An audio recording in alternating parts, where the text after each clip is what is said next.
The War of the Worlds by H.G. Wells, 1898. Book 1, The Coming of the Martians. Chapter 9, The Fighting Begins. Saturday lives in my memory as a day of suspense. It was a day of lassitude too, hot and close with, I am told, a rapidly fluctuating barometer. I had slept but little, though my wife had succeeded in sleeping, and I rose early. I went into my garden before breakfast and stood listening, but towards the common there was nothing stirring but a lark. The milkman came as usual. I heard the rattle of his chariot, and I went round to the side gate to ask the latest news. He told me that during the night the Martians had been surrounded by troops, and that guns were expected. Then, a familiar, reassuring note. I heard a train running towards Woking. "They aren't to be killed," said the milkman, "if that can possibly be avoided." I saw my neighbor gardening, chatted with him for a time, then strolled in to breakfast. It was a most unexceptional morning. My neighbor was of the opinion that the troops would be able to capture or destroy the Martians during the day.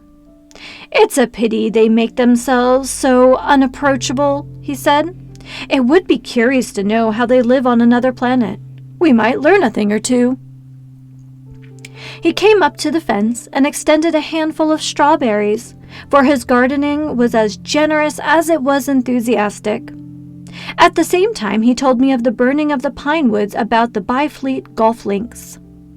"They say," he said, "that there's another of those blessed fallen things. Number 2. But one's enough, surely. This lot'll cost the insurance people a pretty penny before everything's settled." He laughed with an air of the greatest good humor as he said this. The woods, he said, were still burning, and pointed out a haze of smoke to me. "They will be hot underfoot for days on account of the thick soil of pine needles and turf," he said, and then grew serious over. Poor Ogilvy. After breakfast, instead of working, I decided to walk down towards the common. Under the railway bridge, I found a group of soldiers, sappers, I think, men in small round caps, dirty red jackets unbuttoned, and showing their blue shirts, dark trousers, and boots coming to the calf. They told me no one was allowed over the canal, and looking along the road towards the bridge, I saw one of the Cardigan men standing sentinel there. I talked with these soldiers for a time. I told them of my sight of the Martians on the previous evening. None of them had seen the Martians, and they had but the vaguest ideas of them. So they plied me with questions. They said that they did not know who authorized the movements of the troops. Their idea was that a dispute had arisen at the Horse Guards. The ordinary sapper is a great deal better educated than the common soldier, and they discussed the peculiar conditions of the possible fight with some acuteness. I described the heat ray to them, and they began to argue among themselves. "Crawl up under cover and rush 'em, say I," said one. "Get out," said another. "What's cover against here at? Sticks to cook 'em. What we go to do is go as near to the ground to let 'em, and then drive a trench." "Bro your trenches. You always want trenches. You ought to have been born a rabbit snippy." "Ain't they got any necks then?" said a third, abruptly, a little contemplative dark man, smoking a pipe. I repeated my description. "Octopuses," he said. "That's what I'll calls 'em. Talk about fishers of men. Fighters of fish it is this time." "Ain't no murderin', killin' beasts like that," said the first speaker. "Why not shell 'em darn things straight off and finish 'em," said the dark little man. "You can't tell 'em they might do." "Where's your shells?" said the first speaker. "There ain't no time. Do it in a rush, and that's my tip, and do it at once." So they discussed it. After a while I left them, and went on to the railway station to get as many morning papers as I could. But I will not weary the reader with a description of that long morning, and of the longer afternoon. I did not succeed in getting a glimpse of the common, for even Horsell and Shobham church towers were in the hands of the military authorities. The soldiers I addressed didn't know anything. The officers were mysterious as well as busy. I found people in the town quite secure again in the presence of the military, and I heard for the first time from Marshall, the tobacconist, that his son was among the dead on the common. The soldiers had made the people on the outskirts of Horsell lock up and leave their houses. I got back to lunch about 2, very tired as I have said, and the day was extremely hot and dull, and in order to refresh myself, I took a cold bath in the afternoon. About 4:30, I went up to the railway station to get an evening paper, for the morning papers had contained only a very inaccurate description of the killing of Stent, Henderson, Ogilvy, and the others. But there was little I didn't know. The Martians did not show an inch of themselves. They seemed busy in their pit, and there was almost a sound of hammering and an almost continuous streamer of smoke. Apparently, they were busy getting ready for a struggle. Fresh attempts have been made to signal, but without success, was the stereotyped formula of the papers. A sapper told me it was done by a man in the ditch with a flag on a long pole. The Martians took as much notice of such advances as we should of the lowing of a cow. I must confess, the sight of all this armament, all this preparation, greatly excited me.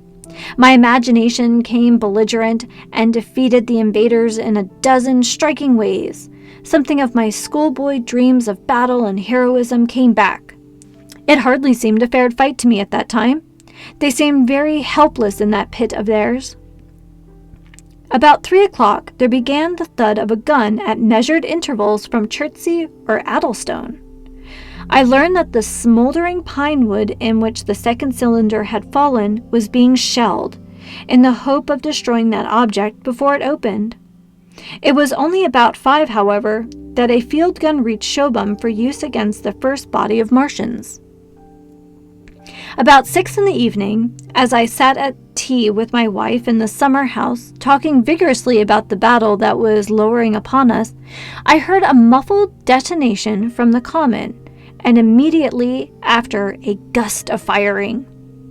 Close on the heels of that came a violent rattling crash, quite close to us, that shook the ground, and, starting out upon the lawn, I saw the tops of the trees about the Oriental College burst into smoky red flame, and the tower of the little church beside it slide down into ruin. The pinnacle of the mosque had vanished, and the roof line of the college itself looked as if a 100-ton gun had been at work upon it. One of our chimneys cracked as if a shot had hit it, flew, and a piece of it came clattering down the tiles and made a heap of broken red fragments upon the flower bed by my study window. I and my wife stood amazed. Then I realized that the crest of Maybury Hill must be within range of the Martian's heat ray, now that the college was cleared out of the way. At that I gripped my wife's arm and without ceremony ran her out into the road. Then I fetched out the servant, telling her I would go upstairs myself for the boxes she was clamoring for. "We cannot possibly stay here," I said, and as I spoke the firing reopened for a moment upon the common. "But where are we to go?" said my wife in terror. I thought perplexed. Then I remembered her cousins at Leatherhead. "Leatherhead!" I shouted above the sudden noise. She looked away from me downhill. The people were coming out of their houses, astonished. "How are we to get to Leatherhead?" she said. Down the hill I saw a bevy of hussars ride under the railway bridge. 3 galloped through the open gates of the Oriental College. 2 others dismounted and began running from house to house. The sun, shining through the smoke that drove up from the tops of the trees, seemed blood red and threw an unfamiliar lurid light upon everything. "Stop here," said I. "You are safe here." And I started off at once for the Spotted Dog, for I knew the landlord had a horse and a dog cart. I ran, for I perceived that in a moment everyone upon the side of the hill would be moving. I found him in his bar, quite unaware of what was going on behind his house. A man stood with his back to me, talking to him. "I must have £1," said the landlord, "and I've no one to drive it." "I'll give you 2, said I, over the stranger's shoulder. "What for?" "And I'll bring it back by midnight," I said. "Lord," said the landlord, "what's the hurry? I'm selling my bit of a pig. £2 and you'll bring it back. What's going on now?" I explained hastily that I had to leave my home, and so secured the dog cart. At the time, it did not seem to me so nearly urgent that the landlord should leave his. I took care to have the cart there, and then drove it off down the road, and, leaving it in charge of my wife and servant, rushed into the house and packed a few valuables, such plate as we had, and so forth. The beech trees below the house were burning while I did this, and the palings up to the road glowed red. While I was occupied in this way, one of the dismounted hussars came running up. He was going from house to house, warning people to leave. He was going on as I came out of my front door, lugging my treasures, done up in a tablecloth. I shouted after him, "What news?" He turned, stared, bawled something about crawling out in a thing like a dish cover, and ran onto the gate of the house at the crest. A sudden whirl of black smoke driving across the road hid him for a moment. I ran to my neighbor's door and rapped to satisfy myself of what I already knew, that his wife had gone to London with him and had locked up their house. I went in again, according to my promise, to get my servant's box, lugged it out, clapped it beside her on the tail of the dog cart, and then caught the reins and jumped up into the driver's seat behind my wife. In another moment we were clear of the smoke and noise, and spanking down the opposite slope of Maybury Hill towards Old Woking.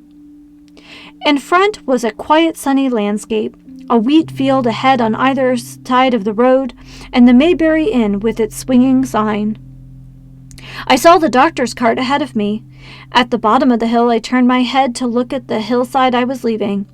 Thick streamers of black smoke, shot with threads of red fire, were driving up into the still air, and throwing dark shadows upon the green treetops eastward. The smoke already extended far away to the east and west, to the Byfleet pine woods eastward, and to Woking on the west.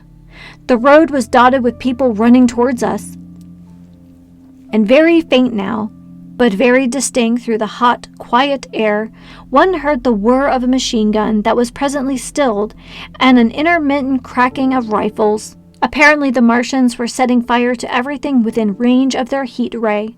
I am not an expert driver, and I had immediately to turn my attention to the horse.